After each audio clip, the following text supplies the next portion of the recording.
आपका स्वागत है हमारे YouTube चैनल स्वास्तिक परिवार में। यहाँ हम लेकर आते हैं हिंदू धर्म से जुड़ी जानकारियाँ, व्रत त्योहारों की कथाएं और पूजा पाठ की विधियाँ।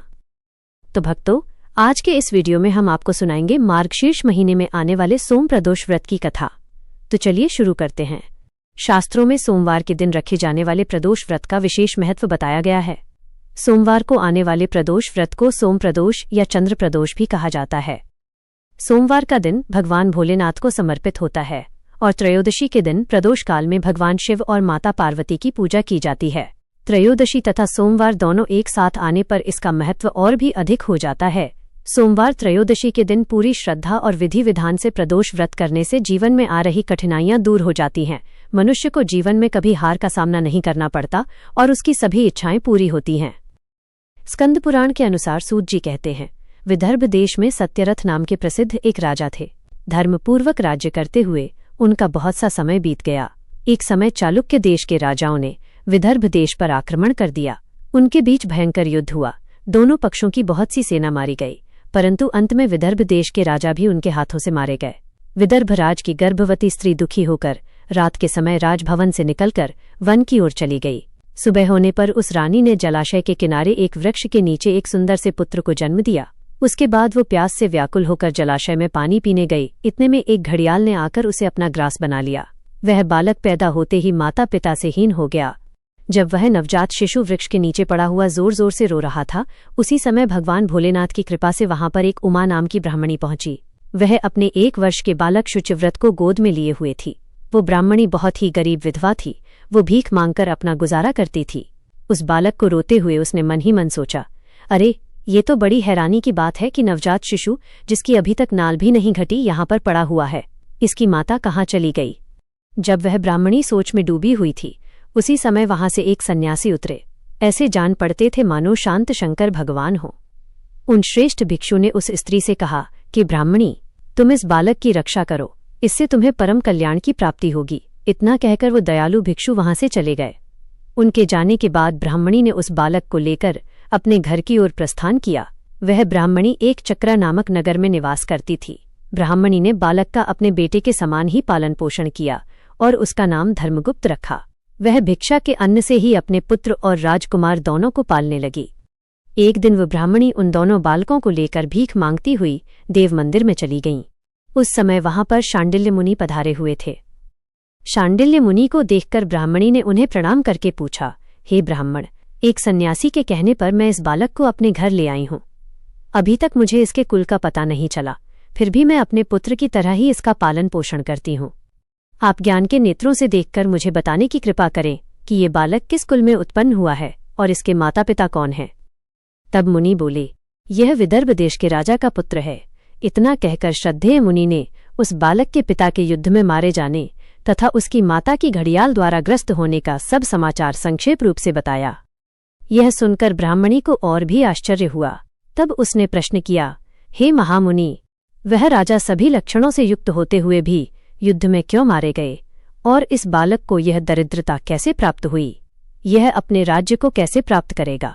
यह तो मेरे पुत्र की तरह भिक्षा के अन्न से ही जीवन निर्वाह करता है। इसकी दरिद्रता के निवारण का क्या उपाय है?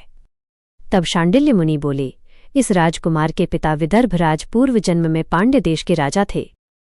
एक दिन प्रदोष काल में राजा बड़े भक्तिभाव से त्रिलोकीनाथ महादेव जी की आराधना में मग्न थे। उसी समय उनके नगर में बड़ा भारी कोलाहल मचा। शोर को सुनकर राजा ने बीच में ही भगवान शंकर की पूजा को तोड़ दिया और राजभवन से बाहर निकल गए। इसी समय राजा का मंत्री शत्रु को पकड़कर उनके समीप ले आया। वह शत्रु पांड्य राजा का सामंत था और उसे देखते ही राजा ने क्रोधपूर्वक उसका मस्तक कटवा दिया। शिव पूजा छोड़कर नियम को समाप्त किए बिना ही राजा ने रात में भोजन भी कर लिया।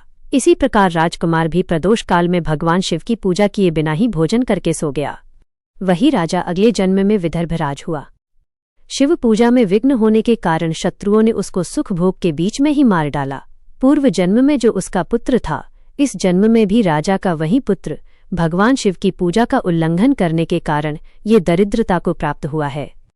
इसकी माता ने पूर्व जन्म में छल से अपनी सौत को मार डाला था। उस महान पाप के कारण वह इस जन्म में ग्रह के द्वारा मारी गई। हे ब्राह्मणी, तुम्हारा पुत्र पूर्व जन्म में भी एक ब्राह्मण था।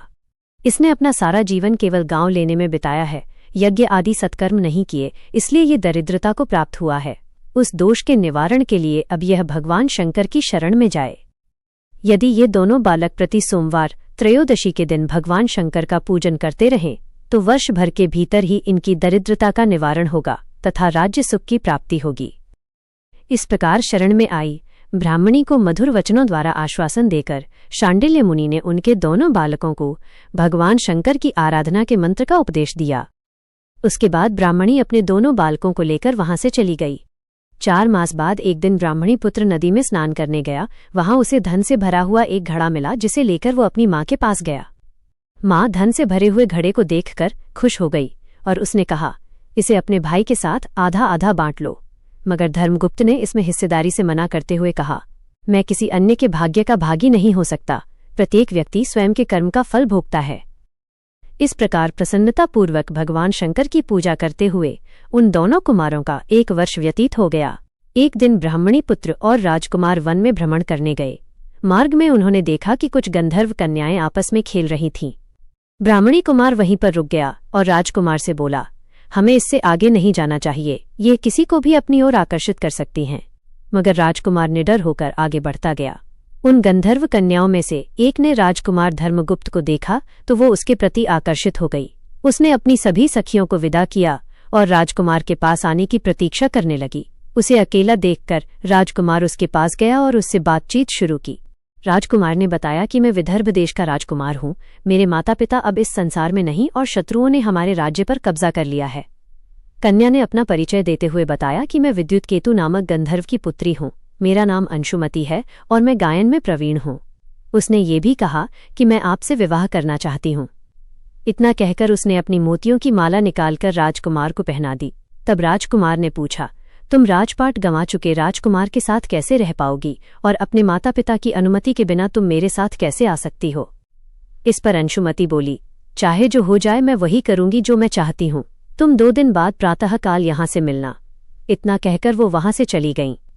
राजकुमार ने वापस आकर ब्राह्मणी और उसके पुत्र को सारी बात बताई। वो दोनों बहुत खुश हुए। राजकुमार पुनः उसी वन में गया। उसने देखा कि अंशुमति अपने पिता के साथ उसकी प्रतीक्षा कर रही है। गंधर्वराज ने राजकुमार से कहा, मैं कैलाशपुरी गया था।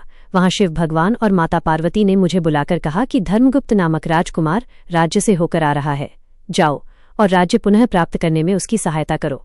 उनकी आज्ञा के अनुसार मैं अपनी पुत्री अंशुमति का हाथ तुम्हारे हाथ में दे रहा हूं और राज्य प्राप्त करने में तुम्हारी सहायता करूंगा। मेरी पुत्री 10,000 वर्ष तक तुम्हारे साथ इस पृथ्वी पर रहेगी और तुम लोग तुम्हारे साथ ही रहेगी। भगवान शिव के निर्देशानुसार राजकुमार धर्मगुप्त और अंशुमति का विवाह हो गया।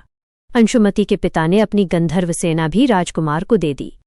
सेना की सहायता से उसने अपने शत्रुओं को परास्त कर दिया और अपने पिता का खोया हुआ राज्य पुनः प्राप्त कर लिया। अब राजकुमार धर्मगुप्त राजा बन गया।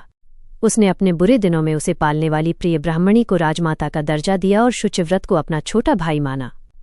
इस प्रकार नियमित रूप से प्रदोष व्रत करने से ब्राह्मणी, उनके पुत्र शुचिव्रत तथा राजकुमार धर्मगुप्त को धन धान्य तथा सुख संपत्ति की प्राप्ति हुई। सूत जी कहते हैं, जो मनुष्य इस सोम प्रदोष व्रत के इस पुण्य महात्म्य को एकाग्रचित होकर सुनते अथवा पढ़ते हैं, उन्हें 100 जन्मों तक कभी दरिद्रता नहीं होती है और अंत में ज्ञान तथा ऐश्वर्य से युक्त होकर भगवान शंकर के परम धाम को प्राप्त होते हैं। शंकर भगवान की जय। माता पार्वती की जय। प्रदोष व्रत के दिन स्नान आदि से निवृत्त होकर भगवान भोलेनाथ को बिल्वपत्र, गंगाजल, अक्षत, धूप, दीप आदि से पूजा करें और व्रत का संकल्प करें। इस व्रत में भगवान शिव और मां पार्वती की पूजा की जाती है। प्रदोष व्रत की पूजा प्रदोष काल में शाम को 4:30 बजे से लेकर शाम को 7 बजे के बीच में की जाती है। शाम को एक बार फिर से स्नान करके भगवान भोलेनाथ की पूजा करें और दीपक जलाएं। पूजा करते समय प्रदोष व्रत की कथा सुनें और अंत में भगवान भोलेनाथ की आरती करें।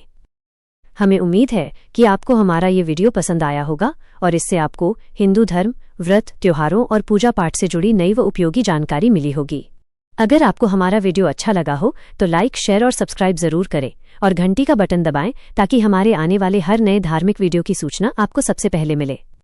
फिर मिलेंगे अगले वीडियो में एक नई आध्यात्मिक कहानी और भक्ति भरे संदेश के साथ।